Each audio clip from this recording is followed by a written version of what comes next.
우리 마음을 한번 다짐하겠습니다. 주여 말씀하옵소서. 말씀대로 지켜 행하는 우리 모두가 되기를 축복합니다. 나름지 다 가지고 계시죠? 오늘 설교 제목이 무엇입니까? 예수님께서 보여주신 재림의 예고편. 재림의 예고편. 질문 1번 시작. 영화의 예고편은 사람들에게 어떤 역할을 합니까? 영화를 보시는 분들이 영화를 한번 보고 나면 또 그 다음 개봉할 거 예고편도 보여주잖아요. 그럼 예고편을 보면 어떻게 됩니까? 우리가 평소에는 잘 모르는데 그 예고편 보면 이런 영화이구나. 일단 그 영화에 관심을 많이 가지게 되는 거죠. 몰랐는데 관심을 가지게 되고, 또 그 다음에 예고편을 보면은 행동에 변화가 일어나는 것이요. 영화를 봐야 되겠다. 난 보려고 했는데 저거 보니까 저런 내용이면 안 보겠다. 안 보겠다. 보겠다. 행동에 변화가 일어나는 거. 예고편은 관심을 가지게 만들고, 그 다음에 행동에 변화를 가지고 온다. 이게 이제 영화의 예고편이 사람들에게 이렇게 역할을 하는 것입니다. 제가 최근에 영화를 거의 안 보는데 신문에 보니까 남산의 부장들 하는 영화가 굉장히 논쟁거리가 된다는 것을 봤는데, 근데 지금은 그 영화가 완전히 내가 망했지 싶습니다. 나 혼자 생각할 때 지금 이 시대에 누가 극장에 영화 보러 가겠나? 흥행할 거라고 대박을 칠 거라고 막 했는데 아이고 참 망했겠구나. 혼자서 그런 생각을 해보았습니다.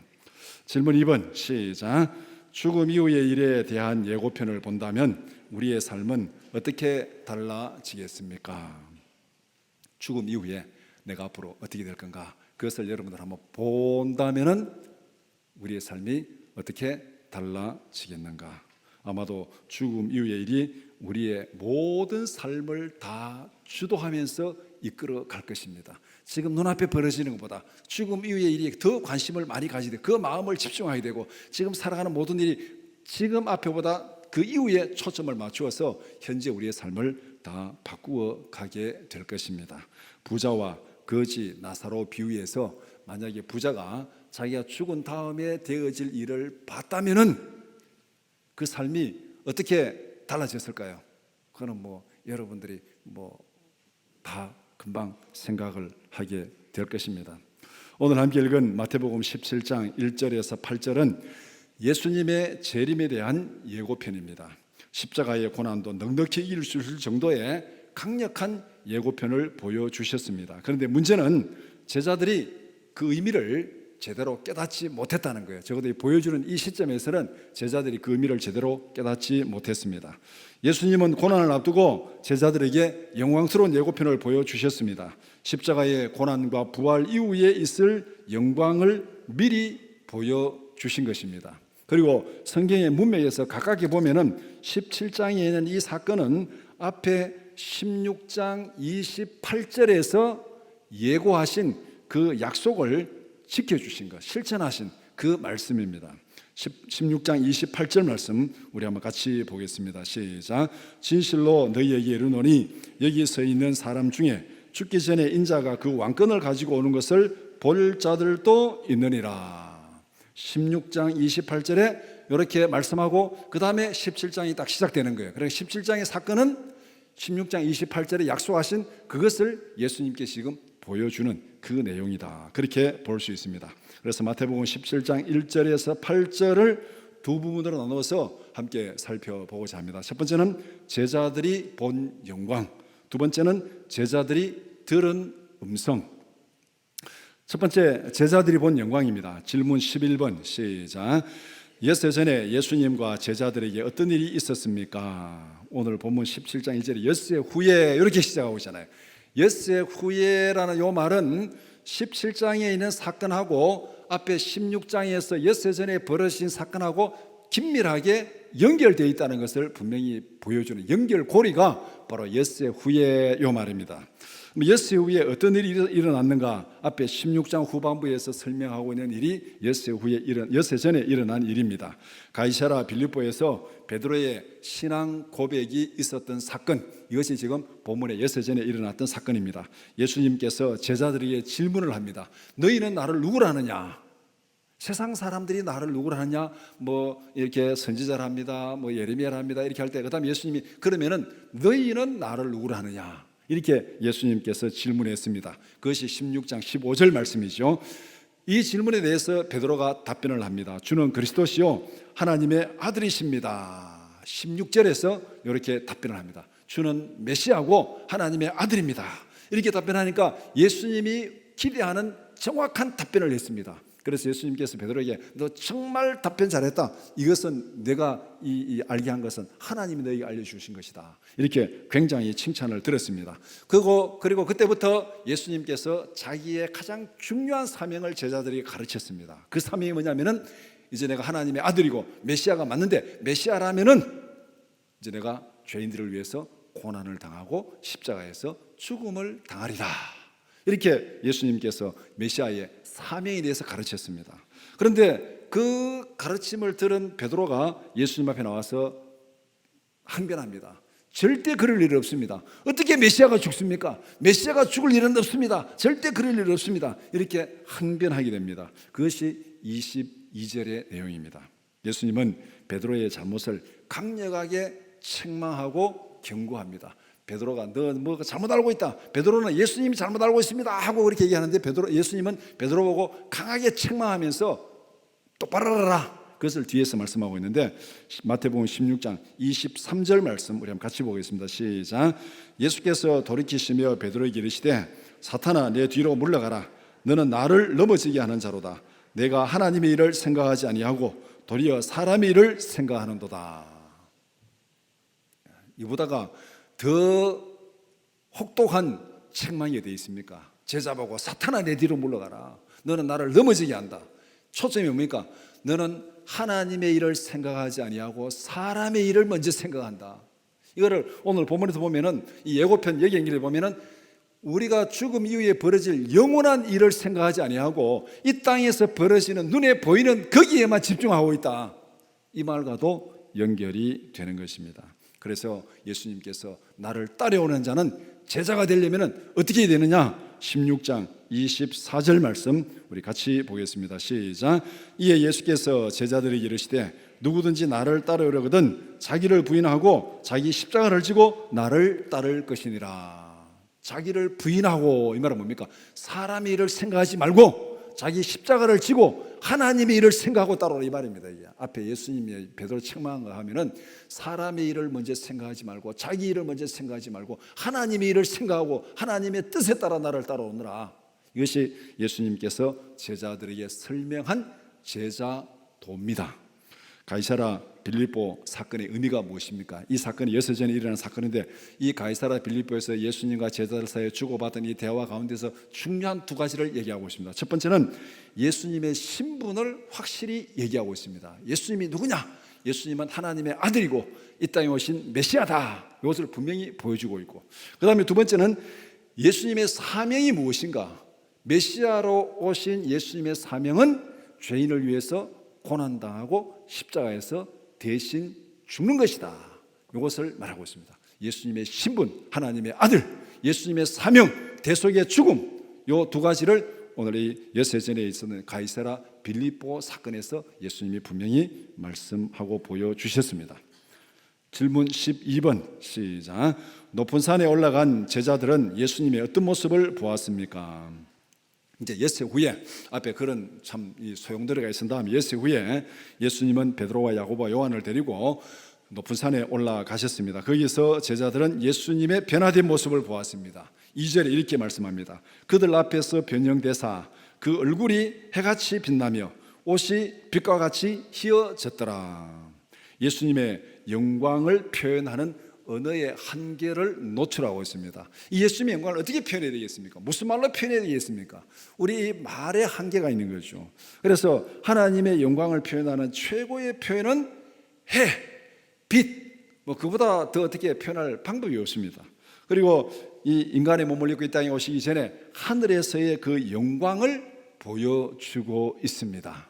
그러니까 우리가 이 하나님의 영광을 우리가 말로 다 표현할 수 없습니다. 우리 어릴 때 그런 얘기한 적 여러분 기억하시죠? 뭐가 굉장히 많더라. 어디만큼 많은데, 얼마만큼 많은데, 하늘 땅만큼, 얼마만큼, 하늘 땅만큼. 더 이상 어떻게 설명할 방법이 없잖아요. 그것이 바로 오늘 이 본문에서 예수님의 영광, 해와 같고 빛과 같다. 더 이상 어떻게 하나님의 영광을 설명할 길이 없습니다. 예수님께서 제자들에게 영광스러운 모습을 보여주는 의도가 무엇입니까? 베드로와 야고보와 요한은 예수님의 제자들 중에서도 아주 핵심적인 멤버들입니다.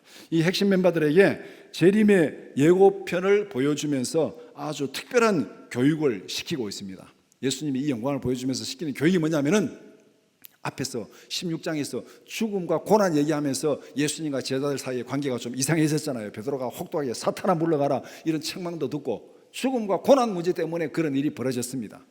그리고 엿새 후에 산에 올라가서 예수님이 이것을 보여주면서 그들에게 가르치고자 하는 의도가 뭐겠습니까? 고난과 죽음이 끝이 아니다.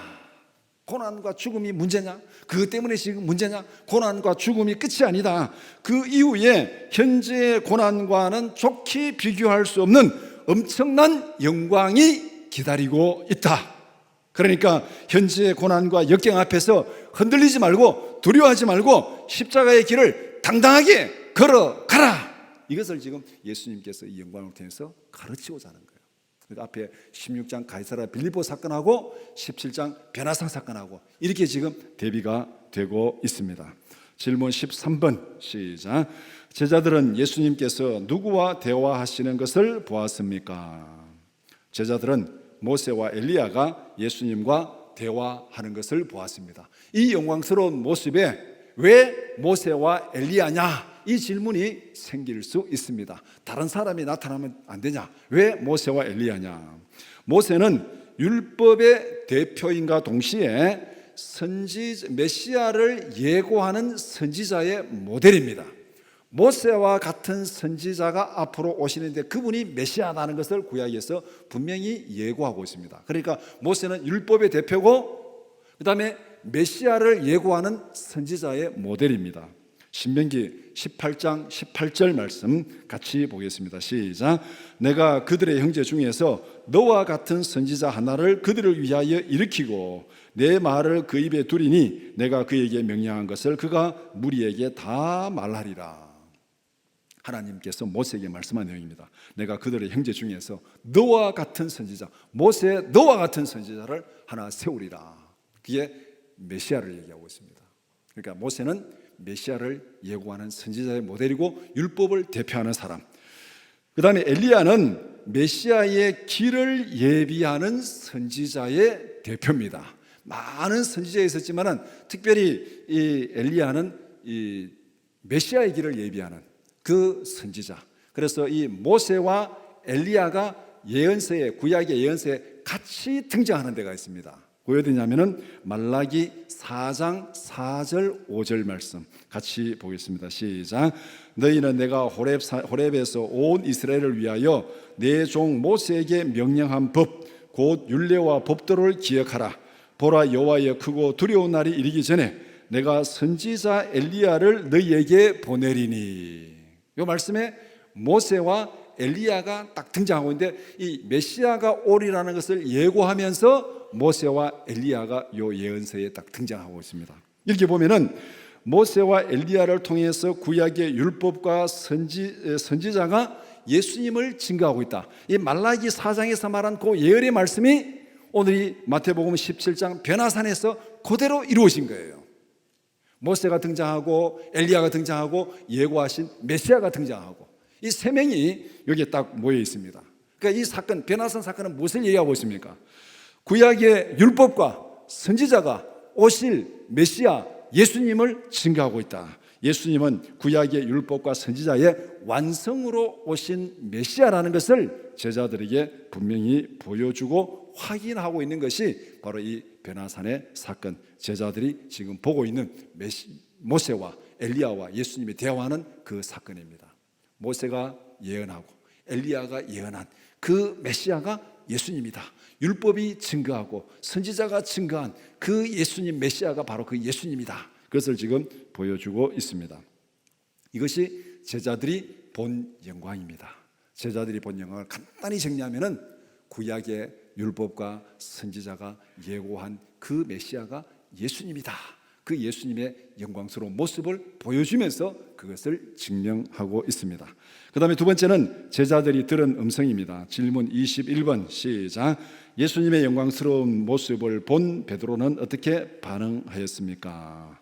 4절은 예수님의 영광스러운 모습을 본 베드로의 반응을 말씀하고 있습니다. 두 가지 정리할 수 있죠. 첫 번째는 우리가 여기 있는 것이 좋겠습니다. 여기 있는 것이 좋겠습니다. 앞에서 베드로가 어떤 일이 있었습니까? 고난과 죽음 얘기한 데가 아니라고 얘기하다가 호되게 꼬중을 들었잖아요. 고난과 죽음 먹고 다시 나가고 이 영광스러운 모습, 여기 있는 것이 좋겠습니다. 어떻게 보면 당연한 반응일 수 있죠. 그 다음에 두 번째는 주님과 모세와 엘리야를 위해서 초막 셋을 지읍시다. 이렇게 지금 베드로가 반응을 하고 있습니다. 다른 성경, 이 사건을 말하는 다른 성경에 보면은 지금 베드로가 얘기하는데 자기가 지금 무슨 말 하는지도 모르고 얘기하고 있다, 이렇게 또 얘기를 성경에 기록하고 있습니다. 그러니까 너무 막 영광스러운 모습을 보고 자기가 지금 정신을 잃어가지고 뭔 말을 하는지, 뭐 말을 하긴 하는데 자기도 뭔 말을 하는지 모르고 지금 하고 있다, 이렇게 지금 얘기하는데, 그 말이 여기 있는 것이 좋겠습니다. 예수님과 모세와 엘리야를 위해서 초막 셋을 지읍시다. 그런데 이 베드로가 보인 반응의 문제점이 뭐냐? 뭐가 문제냐? 성경에 보면은 이 베드로가 앞에서 16장에서도 이 예수님 앞에 반응하시 좀 문제가 있었고, 지금 오늘 이 본문의 17장에서도 이 영광스러운 모습을 보고 보인 반응이 문제가 있습니다. 문제가 두 가지인데, 첫 번째는 현재 자신이 경험하고 있는 산 위의 영광에 계속 머물러 있고 사는 것, 이것이 문제입니다. 앞에 16장에서 예수님이 뭐라 했습니까? 메시아의 사명은 고난당하고 십자가에 죽는 것이다. 이 사명이 남아 있습니다. 남아있으면 지금 사명으로 가야 되는데, 베드로는 뭡니까? 사명이 뭐고 지금 여기가 좋사오니, 여기가 좋사오니. 역시 베드로는 하나님의 일 보다가 사람의 일을 지금 먼저 생각하고 있는, 거기서 아직까지 벗어나지 못했습니다. 십자가의 사명보다는 영광에, 편안함에 안주하겠다는 그런 생각을 가지고 있습니다. 어쩌면 오늘 이 시대의 신앙생활한 우리의 모습이 이런 모습일 수 있습니다. 우리는 편한 것, 편리한 것, 거기에 너무 이렇게 끌려가다 보니까 조금만 힘들고 귀찮으면 다 싫다 그러잖아요. 신앙생활 한다는 것은, 믿음으로 살아간다는 것은 어떤 면에서는 때로는 힘들고 희생하고 봉사하고 고난의 길을 가는 것이 믿음 생활입니다. 그런데 우리는 예수 그리스도를 따라간다고 말은 하는데 힘든 것은 싫어합니다. 희생은 싫어합니다. 고난은 싫어합니다. 편한 것만 좋아합니다. 이게 본성이에요. 인간의 본성이에요. 나쁜 건 아닌데 본성입니다. 그런데 믿음 안에서 이것은 분명히 우리가 극복해야 될 우리의 문제고 약점입니다. 사명에 집중하라.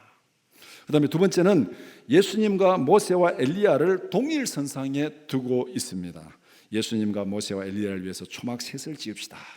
근데 제가 성경 가만히 보면서 이 천지를 모르고 하는 얘기다. 그러면 그 산 위에 계속 있고 예수님을 위해서, 모세를 위해서, 엘리야를 위해서 초막 셋 지으면 저 셋은 어디 살 건데? 생각해 보셨습니까? 베드로와 야고보, 요한은 어디 있을 건데? 그러니까 지금 천지를 모르고 지금 얘기하는 거예요. 거기 계속 있으려고 그러면 초막 적어도 4개는 지어야 되잖아요. 예수님하고 모세하고 엘리야는 독방 주고 저 3명 같이 방 쓰고, 그래야 거기 계속 있을 텐데 자기 집은 안 짓고 3명은 지읍시다. 그럼 저는 3명 더 고생하는데, 지금 뭔가를 모르고 얘기하고 있는 거죠. 그런데 여기서 문제점은 바로 모세와 엘리야와 예수님을 동일선상에 놓고 얘기하는 것. 예수님은 모세와 엘리야의 완성자로 오신 것입니다. 모세와 엘리야, 율법과 선지자를 합쳐가지고 예수 안에서 모든 게 완성되었다. 그러니까 예수님은 모세와 엘리야와 차원이 다른 거예요.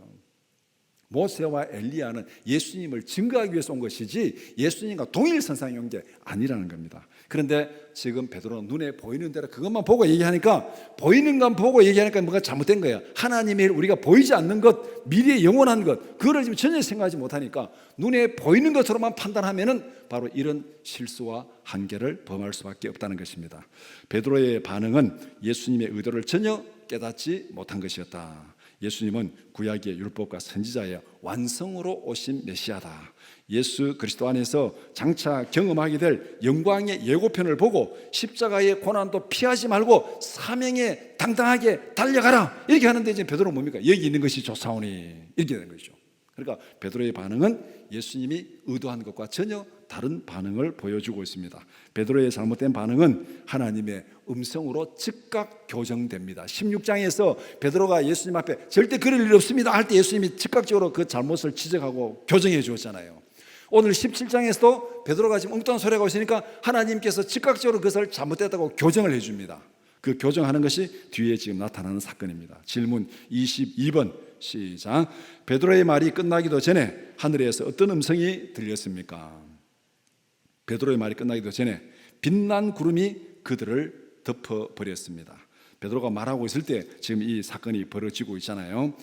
그래서 이 빛난 구름은 하나님의 영광스러운 임재의 상징입니다. 하나님께서 베드로의 쓸데없는 말을 막아버렸습니다. 쓸데없는 얘기하지 말라. 쉽게 말하면 쓸데없는 얘기, 천지도 모르고 얘기하지 마라. 이게 확 덮어버리는, 그것이 지금 빛난 구름으로 딱 이게, 아직까지 말이 안 끝났잖아요. 말이 안 끝났는데 5절에 보면 말할 때에 호련히 빛난 구름이 그들을 덮었다.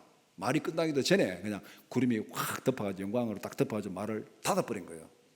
쓸데없는 얘기 그만하고 내 말 들으라 이 말이잖아요, 쉽게 말하면은. 그리고 하늘로부터 하나님의 음성이 선포됩니다. 이는 내 사랑하는 아들이요 내 기뻐하는 자니 너희는 그의 말을 들으라. 여기서 내 사랑하는 아들, 내 기뻐하는 자, 사랑하는 아들은 예수님의 신분을 얘기하고 있는 것이고, 내 기뻐하는 자는 예수님의 사명을 얘기하고 있는 것입니다. 하나님께서 의도한 것을 다 이루니까 하나님의 마음을 기쁘게 하는 자, 사명을 충실하게 한 거예요. 그래서 예수님의 신분, 예수님의 사명, 그것을 얘기하고 있는데, 이 말씀은 예수님께서 세례 받을 때도 똑같이 이 말씀이 선포되었습니다. 마태복음 3장 17절 말씀 한번 같이 보겠습니다. 시작. 하늘로부터 소리가 있어 말씀하시되 이는 내 사랑하는 아들이요 내 기뻐하는 자라 하시니라. 예수님이 세례 받고 올라올 때 하늘에서 이렇게 음성이 들렸습니다. 하늘에서 선포된 음성의 의미가 바로 그것입니다. 예수님의 신분, 예수님의 사역을 말씀합니다. 예수 그리스도는 하나님의 아들입니다. 이는 내 사랑하는 아들이다. 앞에 16장에서 베드로의 신앙 고백을 통해서 주는 그리스도시요 살아계신 하나님의 아들입니다 분명히 고백했죠. 하나님의 음성이 이것을 확인시켜 주는 것입니다. 그 다음에 예수 그리스도는 하나님께서 기뻐하는 자입니다. 이 기뻐하는 자는 이사야 선지자를 통해서 예언한 이 대속의 죽음을 죽는 고난의 종, 그가 하나님을 기쁘시 하는 종입니다. 이 고난의 종, 이것은 앞에 16장에서 예수님의 가르침을 통해서 분명히 선포되어 있습니다. 인자가 예루살렘에 올라가면은 장로들에게 버림을 받고 고난을 당하고 십자가에 죽어야 하리라, 그걸 16장에서 가르쳤잖아요. 그 가르친 내용을 지금 하늘의 음성이 확인시켜 주는 거예요. 그러니까 이는 내 사랑하는 아들이고 내 기뻐하는 자다. 메시아의 사명, 메시아는 하나님의 아들로 이 땅에 오셨고, 메시아의 사명은 죄인들을 위해서 십자가에서 대속의 죽음을 죽는 것. 그래서 하늘의 음성은 예수님의 신분과 예수님의 사명을 분명히 말씀하고 있습니다. 질문 23번 시작. 하늘의 음성을 들은 제자들은 어떤 반응을 보였습니까? 제자들은 하나님의 음성을 듣고 심히 두려워 떨고 있었습니다. 예수님은 두려워 떨고 있는 그들을 일으켜 세웠습니다. 막 이 땅에 엎드려 가지고 막 두려워 가지고 막 다 땅에 쓰러져 있는 상태, 막 지금 막 눈도 못 뜨고 막 땅에 쓰러져 있는 그런 두려워서 떠는 제자들을 예수님께서 어루만지시며 이렇게 세웠습니다. 제자들이 눈을 들어서 보니까 예수님 외에는 아무도 없습니다. 모세도 떠나갔고 엘리야도 떠나갔고 예수님만 자기들 눈앞에 남아 있습니다. 이것이 무엇을 의미하겠습니까?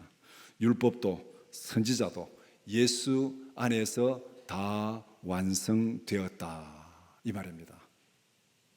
율법도 선지자도 예수 안에서 다 완성되었다. 예수님 한 분이면 충분하다 이 말입니다. 예수님이면 충분하다. 구약의 모세도 구약의 선지자도 율법도 다 예수 그리스도를 예고한 것이고, 예수님이 오셨으니까 그것이 예수 안에서 다 성취되었기 때문에 이제는 예수님 한 분이면 충분하다, 그것을 보여주고 있습니다. 이제 제자들에게 남은 일은 무엇입니까? 그들이 하늘에서 음성을 들은 그대로 딱 한 가지 남았습니다. 그것이 무엇입니까? 너희는 그의 말을 들으라. 너희는 그의 말을 들으라. 구약의 율법과 선지자가 예수 안에서 완성되었으니까 이제 남은 것은 예수님의 말씀을 따라 살아가라. 예수님의 말씀을 따라 살아가라. 율법도 선지자도 예수 안에 완성되었다. 그러니까 예수님의 말씀대로 믿고 예수님 말씀대로 살아가라. 그러면 된다. 그것이 지금 제자들에게 남은 사명입니다. 제자들은 예수님이 보여주신 재림의 예고편을 아직까지는 이해를 못했습니다. 나중에 오순절에 성령이 임하신 다음에 그때야 그것을 확실히 깨달았습니다. 재림의 예고편을 깨달은 제자들은 사도행전에서 보면은 이 예수님께서 말씀한 대로 죽음의 고난이 앞에서도 당당하게 복음의 증인으로서 사명을 다 잘 감당한 그런 모습을 보게 됩니다. 이것이 예수님께서 재림의 영광스러운 예고편을 보여주신 목적입니다. 고난이 다가 아니고 죽음이 끝이 아니다.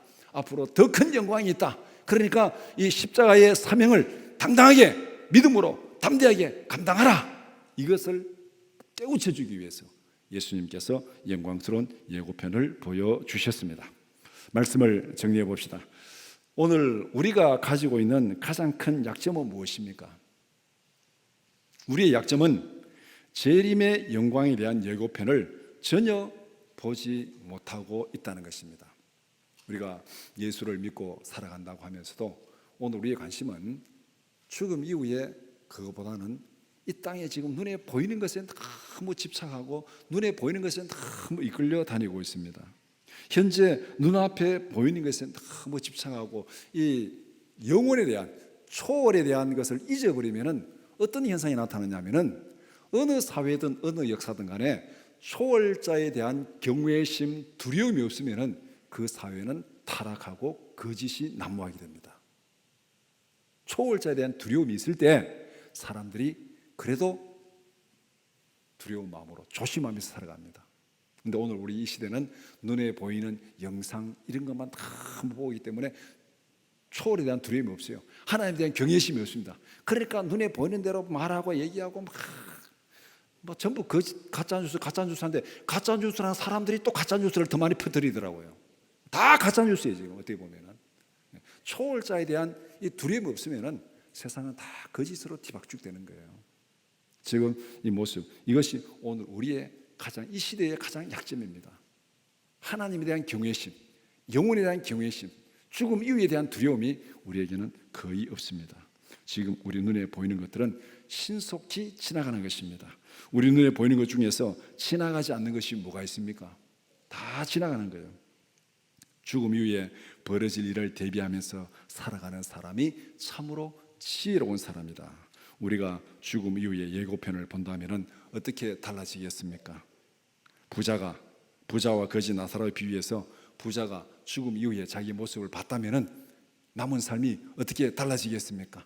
여러분들과 제가 죽음 이후에 나의 모습을 봤다면 앞으로 남은 나의 삶이, 여러분의 삶이 어떻게 달라지겠습니까? 이거 한번 심각하게 고민해 봐야 됩니다. 세상 사람들이 가장 영광스럽게 생각하는 상이 있습니다. 그 상이 노벨상입니다. 그 노벨상은 영광스러운 상인데 그 노벨상이 왜 만들어졌느냐 하면은 노벨상은 자신이 죽음 이후에 벌어질 예고편을 본 사람이 충격을 받고 만든 거예요. 자신이 죽은 다음에 어떻게 될 건가 그 예고편을 보고 나서 충격을 받아서 만든 것이 노벨상입니다. 저희 나눔지의 뒤편에 조금 그 내용을 써놨는데 노벨상은 이렇게 만들어졌습니다. 1888년 어느 날 아침에 노벨은 프랑스 신문에 실린 자기의 부고 기사를 보고 충격을 받았습니다. 자기는 죽지 않았는데 신문에 자기가 죽었다고 지금 부고 기사가 난 거예요. 그 기사 내용이 뭐냐면은 죽음의 상인 죽다. 전보다 빨리 더 많은 사람들을 죽이는 방법을 개발해서 부자가 된 알프레드 노벨이 어제 사망했다. 이 죽음 기사가 이게 정말 좀 혹독하잖아요. 세계 최고 부자가 죽었다 그것도 아니고 죽음의 상인이 죽었고 사람을 더 빨리 더 많이 죽이는 그것을 개발해 가지고 부자가 된 사람을 많이 죽여서 부자가 된 그 죽음의 상인이 죽었다. 이렇게 지금 신문에 부고 기사가 난 거예요. 어떻게 보면은 이 다이너마이트 화약을 개발해 가지고 세계 최고 부자가 된 그 노벨을 아주 막 혹평한 거잖아요. 그 인생을 완전히 그 인생을 사람을 죽인 살인마가 죽었다. 이게 혹평한 거예요. 그런데 노벨이 더 충격을 받은 것은 사람들이 자기의 죽음을 전혀 슬퍼하지 않는다는 거예요. 정말 세계 제일 부자고 존경을 받는다면은 사람들이 그 사람이 죽으면 막 애도하고 막 이렇게 해야 되잖아요. 중국에서 이 바이러스를 최초로 이렇게 예고한 그 의사가 있었는데, 그 의사가 이 중국의 공안에 거짓말 퍼뜨렸다고 해가지고 잡아다가 구금을 시켰고, 나중에 진짜로 판명이 돼가지고 그 다음에 이 의사가 그 치료하다가 그 다음에 자기가 감염돼가지고 죽었다고 신문에 기사 난 거 보셨죠? 임신한 자기 아내는 아이를 임신하고 있는데 임신한 아이를 두고 그 의사가 죽었다. 그래서 중국에서는 또 전 세계적으로 야 정말 영웅이 죽었다고 막 이렇게 그 사람을 애도하는, 영웅이 죽었다가 애도하니까 또 중국 정권은 또 이게 지금 어떻게 자기들의 정권에 영향을 미칠까 또 긴장이 바짝 돼가지고 지금 신경 쓰고 있다, 뭐 이런 기사가 난 것을 보았습니다. 어떤 사람이 죽었을 때 사람들이 애도하고 슬퍼하느냐, 어떤 사람이 죽었을 때 그 사람에 대해서 무관심하냐, 그건 굉장히 중요한 거잖아요. 그러니까 노벨은 자기가 죽었다는 기사가 났는데 사람들이 전혀 거기에 반응이 없는 거예요. 슬퍼하지 않는 거예요. 그러니까 자기가 충격을 받았습니다. 아, 내가 잘못 살았구나. 그래서 자신의 전 재산의 94%, 이게 얼마인지 인터넷 찾아보면 계산한 게 다 나옵니다. 전 재산의 94%를 기부해가지고 인류에 공헌한 사람들에게 상을 줘라. 재산을 다 기부해야죠. 인류에 공헌한 사람들에게 상을 줘라. 그래서 죽기 1년 전인 1895년에 그렇게 유언장을 작성하고 그 유언장에 근거해서 1901년부터 노벨상이 수여되었습니다. 이렇게 세상에서 제일 유명한 상은 자기 죽음 위에 벌어질 사건의 예고편을 본 사람이 충격을 받아서 만든 상이 노벨상입니다. 우리는 예수를 믿고 구원받았습니다. 우리는 천국 갑니다. 예수 믿고 구원받았습니다. 믿습니까? 천국 갑니다. 그렇다면 우리는 이렇게 기도해야 됩니다. 우리가 누리게 될 영원한 영광의 예고편을 보여주소서. 그리고 이 땅에서 우리가 감당해야 될 사명을 깨닫게 하소서. 우리는 천국의 영원한 영광을 누리게 되는데 그걸 보지 못하기 때문에 이 땅에 눈에 보이는 거기에 집착해가지고 끌려다니는 경우가 너무 많다는 거예요. 하나님, 우리가 누릴 영원한 영광을 보게 하시고 그 영광 가운데서 좀 세상을 좀 초월해가지고 세상을 좀 초탈해서 살 수 있는 그런 믿음을 달라고 기도하시고, 그 다음에 이 땅에서 우리가 감당해야 될 사명이 뭔지, 어차피 우리는 이 땅을 떠나서 하나님의 영광에 참여하는데 그 떠나길 때까지 내가 감당해야 될 사명이 뭔지 그 사명에 집중하다가 살아가는 우리의 삶이 되게 하옵소서. 이렇게 기도하기를 축복합니다. 영원한 영광에 대한 확실한 비전을 가슴에 품고 감사와 기쁨으로 주님께서 맡기신 사명에 충성하는 우리 모두가 되기를 주님의 이름으로 축원합니다.